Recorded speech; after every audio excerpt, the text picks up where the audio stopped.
अपने सुरक्षा में रखें, क्योंकि आप बहुत प्रीसियस हैं। प्रभु के लिए आप बहुत बहुमूल्य हैं। प्रभु के लिए आप साधारण नहीं हैं। मेरे साथ में निकलिएगा व्यवस्था विवरण की किताब और उसके 32 अध्याय और उसके 11 पद को कोई एक जन पढ़िएगा। 32 अध्याय और 11 पद को। क्यों उसके पंखों के तले में? क्योंकि वो इसलिए आपको नजदीक में रखना चाहता है, ना केवल आपको बचाव करना चाहता है बहेलिया से, शत्रु से, ना केवल आपको प्रोटेक्ट करना चाहता है, बल्कि वो चाहता है, उसकी इच्छा है कि आप एक आशीषित बन जाएं। तीसरी बात, आप प्रभु के नजर में बहुत बहुमूल्य हैं। ना केवल वो पंखों के नीचे आपको रखना चाहता है, बल्कि वो पंखों के ऊपर भी आपको उठा के ले चलना चाहता है। पढ़िएगा 32 अध्याय 11 पद। जैसे उकाब अपने घोंसलों को हिला हिला कर अपने बच्चों के ऊपर मंडलाता है, वैसे ही उसने अपने पंख फैलाकर उसको अपने पैरों पर उठा लिया। और निर्गमन की किताब 19 अध्याय 4 पद को पढ़िएगा तो थोड़ा और आपको इस कहानी को समझ में आएगा। ये मूसा अंतिम समय में गा रहा है, सुनो भैया, तुमको परमेश्वर ने चुना है। God has chosen you. तुम साधारण नहीं हो। परमेश्वर ने तुमको चुन लिया है और तुम परमेश्वर के नजर में बहुत बहुमूल्य हो। इसीलिए इस्राएली लोग को कहता है 19 अध्याय निर्गमन की किताब और उसके 19 अध्याय 14 पद में पढ़िए। 19 अध्याय का 4 जब मूसा ने 19 का 4, तुमने देखा है कि मैंने मिस्रियों से क्या क्या किया, तुमको मानो उकाब पक्षी के पंखों पर चढ़ाकर अपने पास ले आया हूं। बस प्रभु यहां पर कह रहा है, सुनो, परमेश्वर इस्राएली लोग के बारे में कहता है। मूसा क्या कहता है? सुनो भैया, तुम एक दिन गुलामी में था, तुम्हारी हालत खराब थी, तुम एक बहुत बड़ा गुलामी में पाया जाता था। मिस्र की गुलामी से छूटना साधारण बात नहीं था। कितने साल गुलामी में था मालूम है आपको? कितने साल?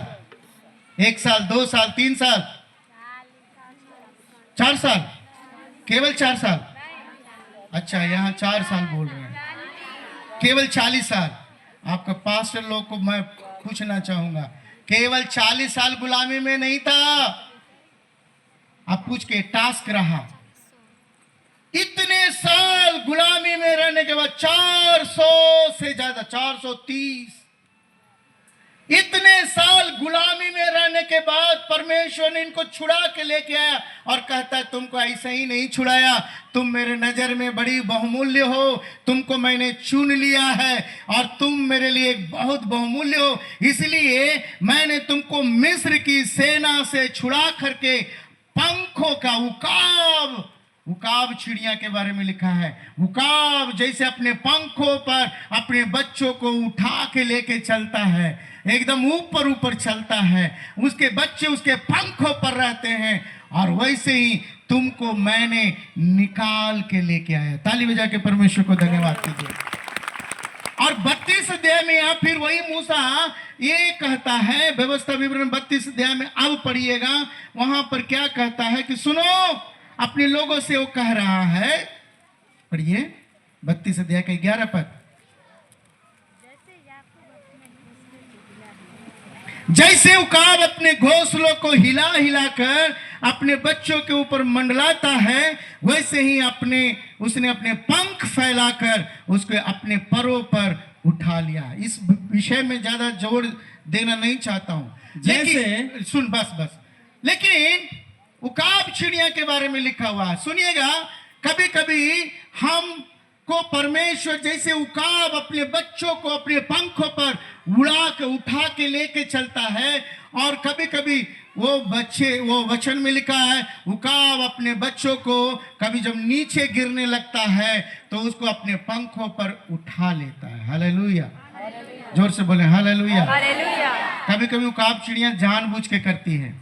बच्चों को घोंसला, उसका पूरा कहानी पढ़िएगा, बच्चों के लिए आराम घोंसला बनाती है मादा चिड़िया, अब बच्चे उसमें रहने लगते हैं, भोजन देते देते देते, और जब बच्चों का पंख बड़ा होने लगता है, बच्चे उड़ना नहीं चाहते हैं, बच्चे वैसे ही रहना चाहते हैं। बच्चे कहते हैं बस मम्मी मम्मी ऐसा ही अच्छा लगता है। लेकिन एक दिन उकाब चिड़िया अपने बच्चों को पकड़ के ले जाती है और जबरदस्ती ऊंचाई पर ले जाती है और ऊंचाई से नीचे ढकेल देती है, और बच्चा चिल्लाने लगता है माँ रे माँ, माई रे माई, बचाओ रे माई।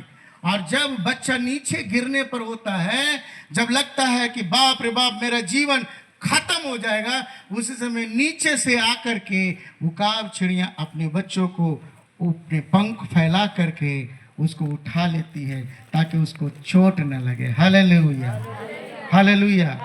एक हम लोग गीत गाते हैं, घोंसले को बार बार तोड़कर उसने चाहा कि सीखे हम उड़ना उससे।